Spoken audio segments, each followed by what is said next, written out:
जय हिंद दोस्तों। स्वागत है आपका हमारे आज के एक और नई वीडियो में। आज हम शुरुआत करते हैं फिजिक्स के एक और नए टॉपिक के साथ, सीमांत या अंत्यवेग, जिसे कहते हैं टर्मिनल वेलोसिटी। तो हम सबसे पहले जानेंगे टर्मिनल वेलोसिटी क्या होती है, फिर उसके बाद जानेंगे इसकी हमें ज़रूरत क्यों पड़ी। तो चलिए पहले समझते हैं टर्मिनल वेलोसिटी होती क्या है। तो टर्मिनल वेलोसिटी होती है कि अगर कोई हमारा पिंड, कोई गोला, मान लो हमारे पास कोई गोला है, तो अगर गोला किसी माध्यम में गति कर रहा है, ऊपर से नीचे को गिर रहा है। अब वो माध्यम कोई पानी भी हो सकता है, मान लो पानी में गिर रहा हो, पानी में गोला हमारा गिर रहा हो, या फिर नॉर्मली हवा में गिर रहा हो। तो उस वो सबसे पहले आप जानते हो गुरुत्वीय त्वरण लगता है, ऊंचाई पर गुरुत्वीय त्वरण लगता है।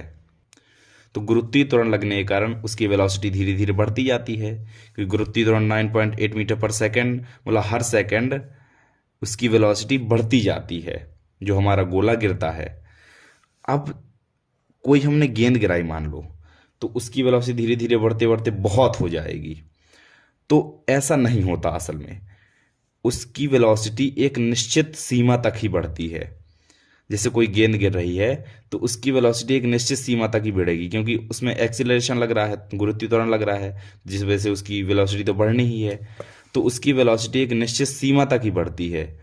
उसके बाद उस सीमा तक बढ़ने के बाद उसकी वेलोसिटी कांस्टेंट हो जाती है, मतलब फिर उसके बाद नहीं बढ़ती। एक कंडीशन ऐसी आती है कि वेलोसिटी कांस्टेंट हो जाती है, उसके बाद वेलोसिटी नहीं बढ़ती। तो वो जो हमारी कांस्टेंट वेलोसिटी होती है, वो कांस्टेंट वेलोसिटी कहलाती है टर्मिनल वेलोसिटी, सीमांत वेग।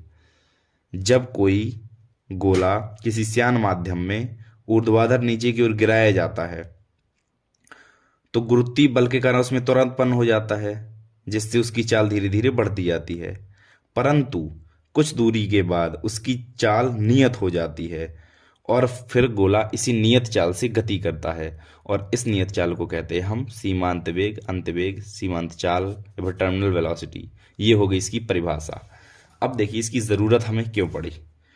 तो हम अभी बारिश की बात कर रहे हैं, चलो ऊपर बादल हैं और इनसे पानी बरस रहा है नीचे की ओर। बादल लगभग कितने होते हैं, 2000 किलोमीटर, 2000 मीटर की ऊंचाई पर होते हैं। ऊंचाई 2000 मीटर मतलब लगभग 2 किलोमीटर की ऊंचाई पर होते हैं। तो अगर हम शुरुआत में मान लें कि बूंद जो है, एक बूंद, तो उसकी वेलोसिटी शुरुआत में हम यू मान लें कि 0 है शुरुआती वेलोसिटी। तो उसके बाद v का मान अगर हम न्यूटन के नियम, गति के नियम में रख के देखें, तो v का मान हमें लगभग मिलेगा 200 मीटर पर सेकंड। ये हमें v का मान मिलेगा। इसका मतलब जानते हो कि कोई की जो बारिश की बूंद है आपकी तरफ 200 मीटर पर सेकंड के वेग से आ रही है। अब इतनी खतरनाक, ये बहुत तेज स्पीड होती है 200 मीटर पर सेकंड। अब आप बताइए कोई बारिश की बूंद 200 मीटर पर सेकंड की स्पीड से आएगी तो आपके लिए घातक भी हो सकती है, क्योंकि इतनी स्पीड से जब बूंद गिरती है तो आपके शरीर में अंदर घुस जाएगी, शरीर में बहुत तेज गिरती है। तो लेकिन ऐसा नहीं होता। वो बारिश की बूंद असल में उसकी वेलोसिटी होती है 10 मीटर पर सेकंड, इसके समथिंग कुछ होती है, 10 मीटर पर सेकंड के समथिंग। यहाँ बहुत ज़्यादा फर्क हो गया फर्क। ये फर्क क्यों हुआ?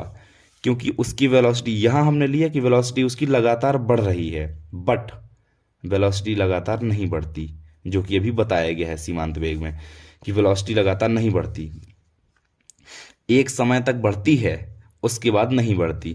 तो उसकी वेलोसिटी 10 मीटर पर सेकंड, इस वेग से हमारी बारिश की बूंद जो होती है वो नीचे की ओर गिरती है।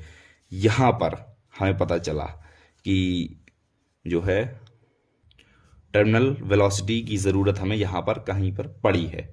तो चलिए ये तो हमने समझ लिया टर्मिनल वेलोसिटी होती क्या है और ये सब के बारे में। अब हम इसका फॉर्मूला जो होता है वो डिराइव करते हैं, टर्मिनल वेलोसिटी का फॉर्मूला।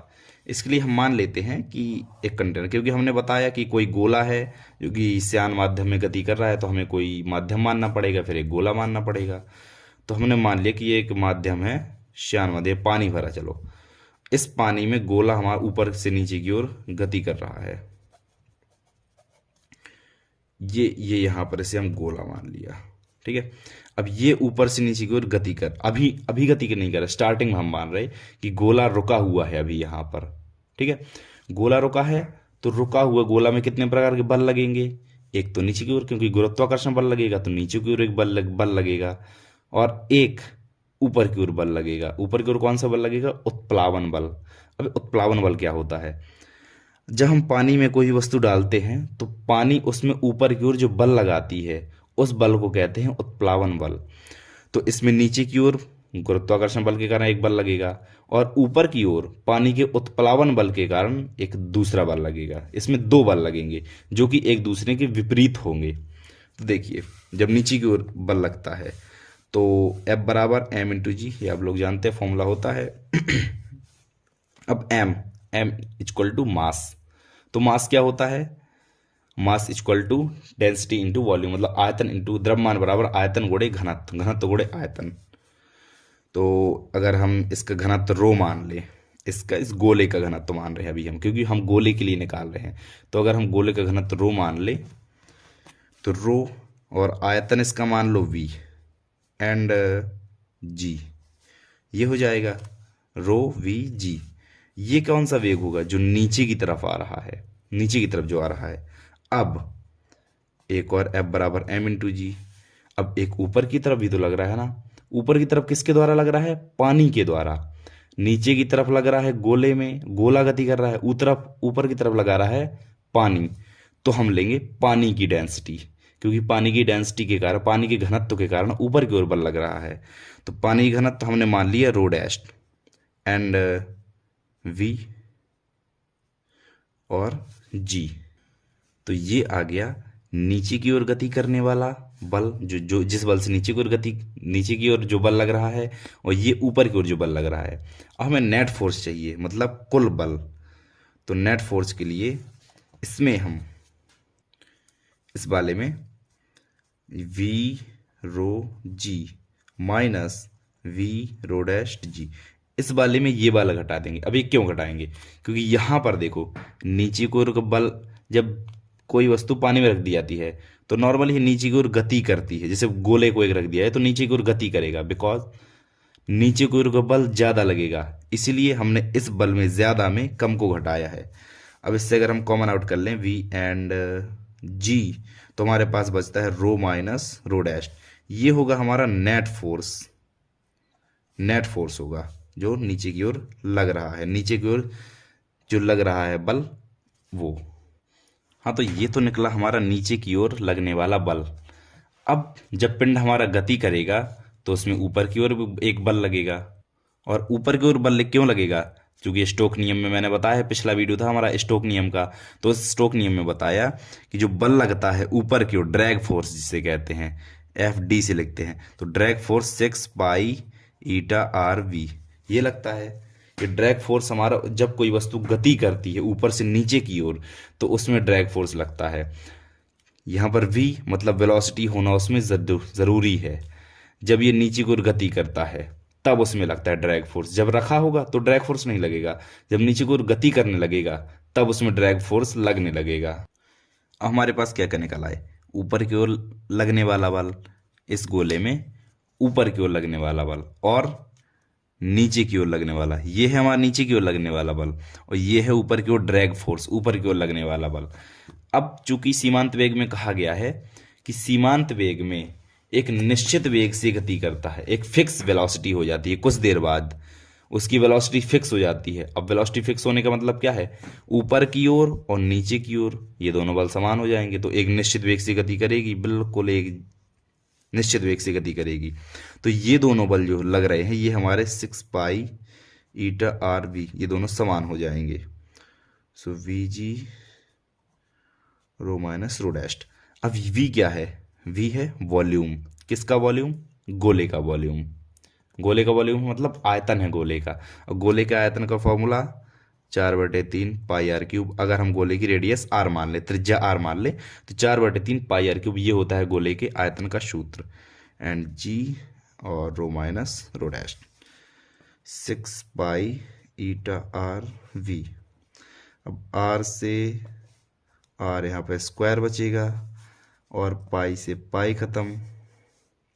तो हमें चाहिए v का मान, मतलब टर्मिनल वेलोसिटी v का मान हमें चाहिए। तो v यहाँ से अलग कर लो और जितने हैं सब उस तरफ भेज दो।